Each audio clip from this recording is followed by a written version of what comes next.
Good morning.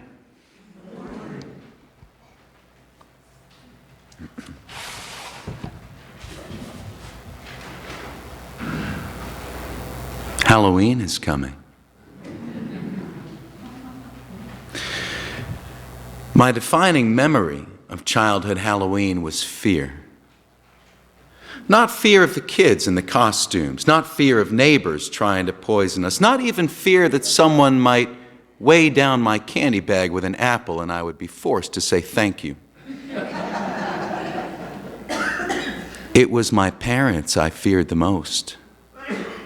Because they had this Halloween tradition that we couldn't go out for candy until we'd cleared our dinner plates. And then they would load up the plates with grotesque and terrifying things that no kid would ever willingly eat. My siblings and I still remember it, cowering at the dinner table in costume, wondering what nightmarish monstrosity we would have to face. Like liver and a big slimy pile of okra.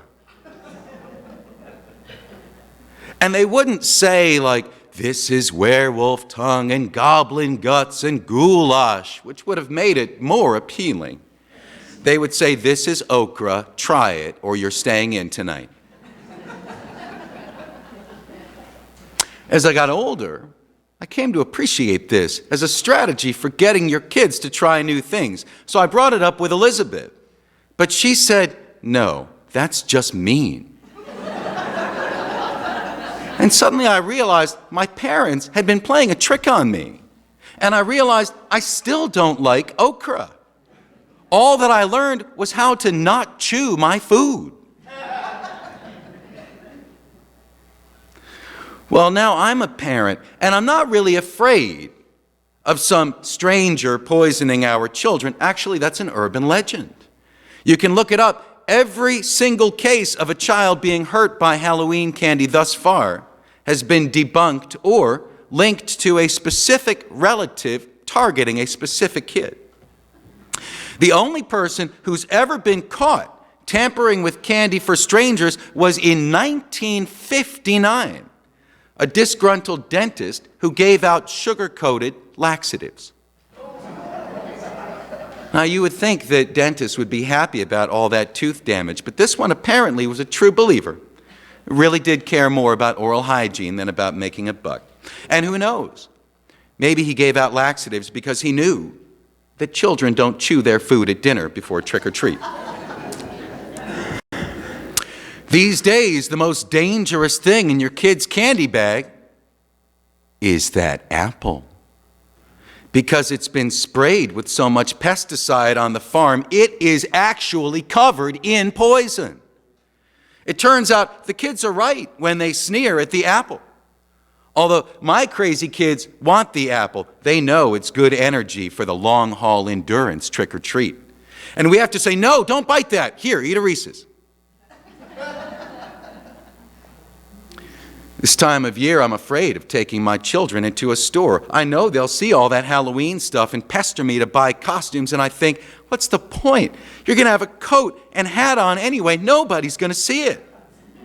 Now, there's a scary Halloween moment when you have to tell your kid that they're wearing a coat over their costume. I guess the solution is to buy an adult-sized costume so they can wear it over their winter coat. And my kids wail and howl at me to buy new Halloween decorations. The other day I was on my front porch. I had a chilling realization. We never took down our Halloween decorations from last year.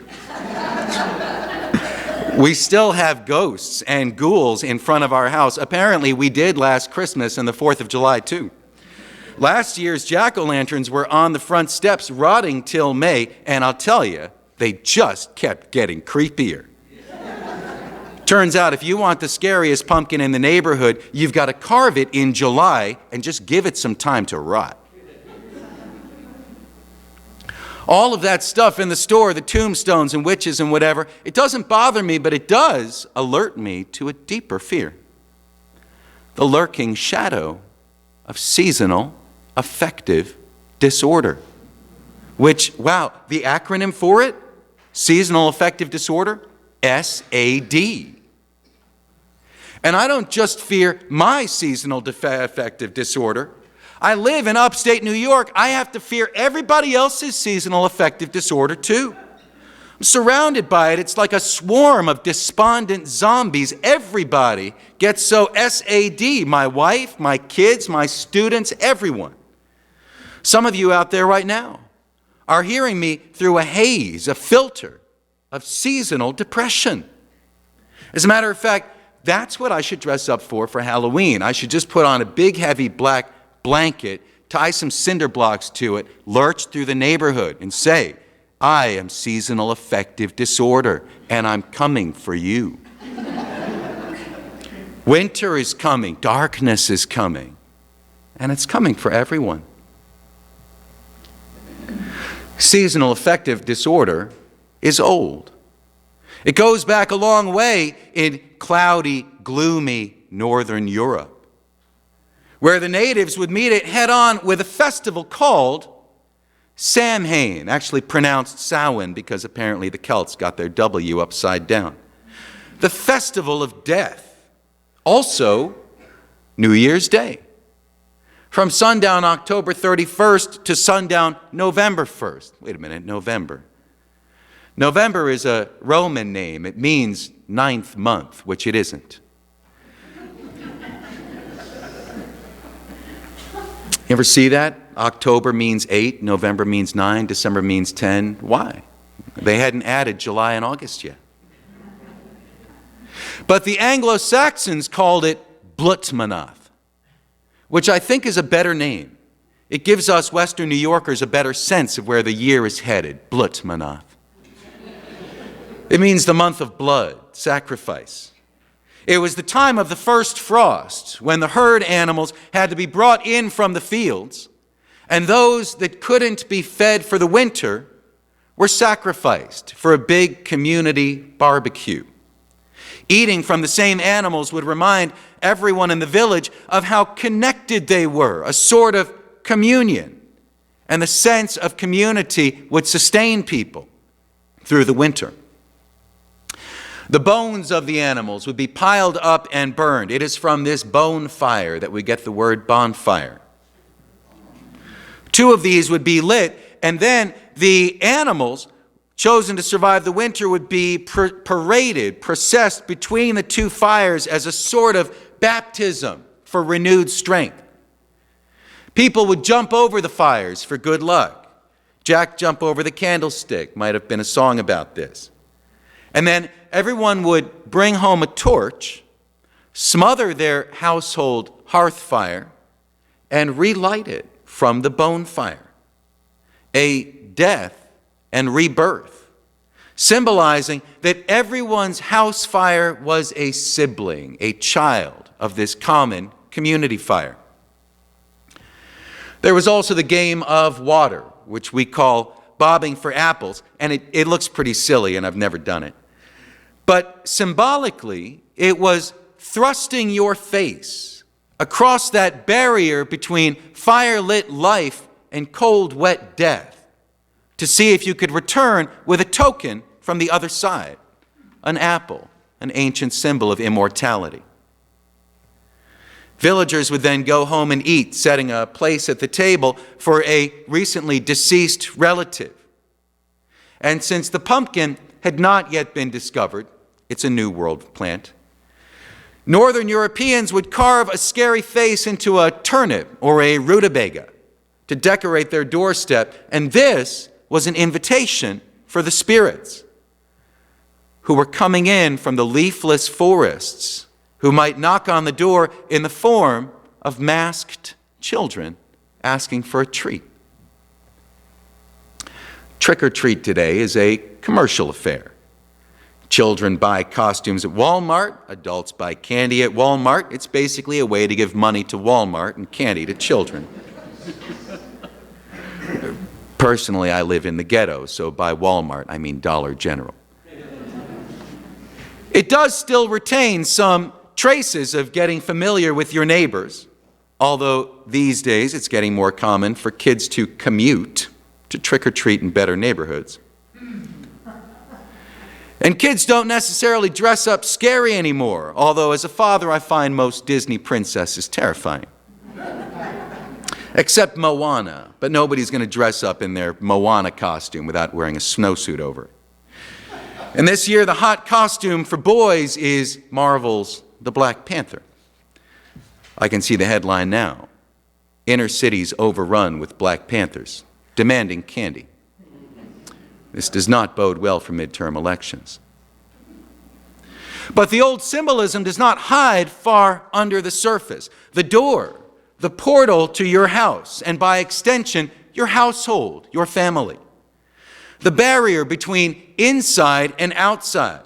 Spirits knock on the door, you open the portal, and food is passed across the barrier from the living world of warm indoor light and life to the spirit world of cold, darkness, and death. We hope for a blessing to not spend the next day scraping toilet paper and egg off our house. But mainly we hope to survive the winter. And for this, we want the spirits to see our generosity, even to the stranger, even to the scary stranger. We probably don't think of a 2-cent pack of Smarties as a sacrifice. But it is a gift to the spirits, accepted by those in need. Little goblins in need of colored sugar. And parents in need of their kids to knock themselves out so they can sleep. Halloween is one of the few national holidays that celebrate powerful women. A very crude and insulting male caricature of powerful women, yes. But while most holidays are symbolized by male figures, Halloween is still symbolized by the witch. That word has very negative connotations. But seriously, in old Europe, if there were green, warty women casting curses in the village, the natives would have got rid of them long before the Christians arrived. Witch sounds so bad, but really we're talking about the priestesses, shamans, medicine women, doctors and midwives, the storytellers and teachers, the women who knew the signs of the seasons, who anointed and advised the chieftains. Yes, maybe the witch was a, quote, nasty woman, but in the Republican sense, meaning a woman who stands up for herself and cares about women's health. They were demonized by the sexists and the fundamentalists of their day, and we have inherited that slander. We saw it in cartoons as children. The witch as a symbol of anti-fertility, anti-life, the exact opposite of the real medicine women of old Europe. We're talking about people who had the courage to resist and defy the encroaching male order, even when it meant torture and death at the stake, martyrdom. And their protest was powerful. We know it because 1,200 years ago, Western Christianity actually moved All Saints' Day from May to the 1st of November. Because even after Britain was Christianized, they still couldn't stop these people from doing their old witchcraft on the Day of the Dead. So the festival was largely left to continue as before. It was just rebranded with a new name, the Eve of Hallows, Halloween. But we don't decorate for All Saints' Day by hanging pictures of St. Irenaeus and St. Martin. The symbol of this time of year is still the woman who defied the patriarchy. Look what we've done. Green and gruesome. Shame on us all. But look again at the witch masks. She's still smiling. In Mexican culture, November 1st is the Dia de Muertos, the Day of the Dead, a time when people leave gifts on family altars called ofrendas, with pictures of their deceased relatives, surrounded by flowers and candles. On the following day, they'll visit graves, clean the gravestones, and decorate them with marigolds and paper skeletons, light incense, and give gifts of bread. These gifts are a sign that deceased relatives are still important, still part of the family. The unseen members whose words still echo in our heads as we face our difficult decisions. The dead who remind us where we come from, give us that orientation and tradition that informs where we're going, even when they serve as examples of what we don't want to be. In Mexico, as in Northern Europe, there is a belief that on this special night, the veil between the living and the dead is at its thinnest, thin enough for contact and even fellowship with those who've passed to the other side before us. Some religious traditions teach that life and death are opposites, diametrically opposed. You're all one or all the other. And after death, you go as far from the earth as you can get to the sky or some other dimension from which there is no return. In some religions, death is a sweet release from this world, a chariot to carry you, quote, home, away from the stink and the itches and appetites of life. Biologically speaking, the whole life-death thing is a spectrum. We're living and dying all the time. From our first breath, our bodies are constantly dying and regenerating. While we sit here in this room, our old skin is flaking into the air, and new skin is growing in its place. I am mostly dead when I wake up in the morning. Then a coffee and a shower bring me to life.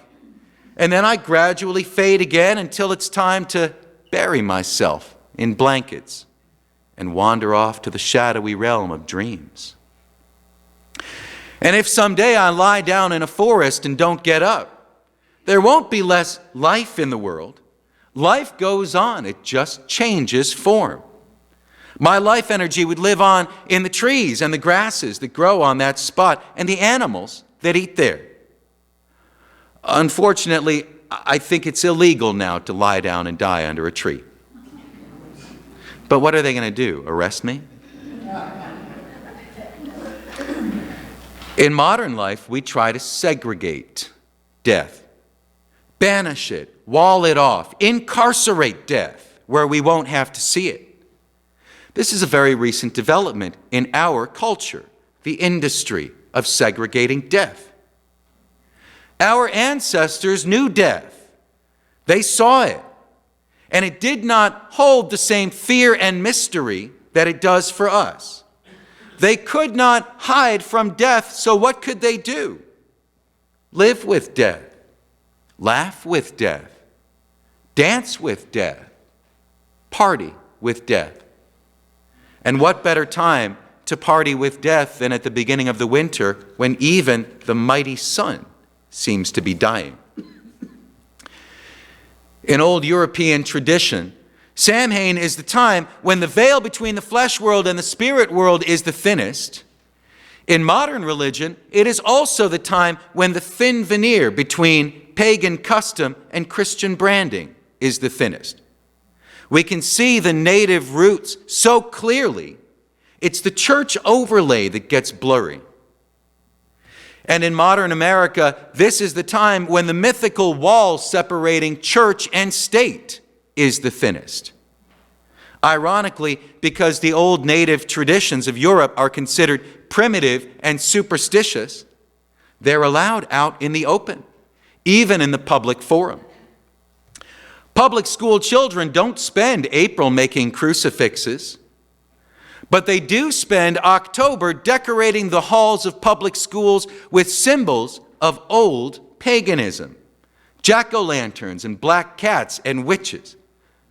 Our tax dollars pay for that orange and black construction paper. Religious symbols. So that children can celebrate the survival of religious traditions that Christians tried and failed to stamp out in Europe. Halloween is a victory of our native roots, not just European pagans, but also native South Americans and Africans and other tribal peoples who have parallel traditions. It is a time when all of us can remember that the gloomy, Puritan fundamentalists of America could never overcome that old native affirmation of life and tradition of overcoming the fear of death. In Europe, tribal matriarchs and medicine women were forcibly silenced, branded as witches and burned at the stake, but at this time of year they reign again. We celebrate them, even if we don't know it, even if they're represented as green and evil. And they live on victorious. For centuries, any woman who was known for wisdom and authority, and especially knowledge of women's health, could be arrested and tortured and executed. I gather the Supreme Court is heading in that direction again. But Halloween, you strip away the commercialism, and it's still a reminder of those old matriarchal traditions of nurture and community, facing the fear of winter and death, facing those fears together. The smile on a child's face is the best reminder that life continues. In some small and idiotic way, giving a candy bar to some kid at the door is an act of continued protest, resistance, refusal to let that male domination and fear control us. This is the time of year when we are meant to face our fear of death and to be reminded that life goes on, even beyond the darkness of winter. And we are all in this together. Thank you.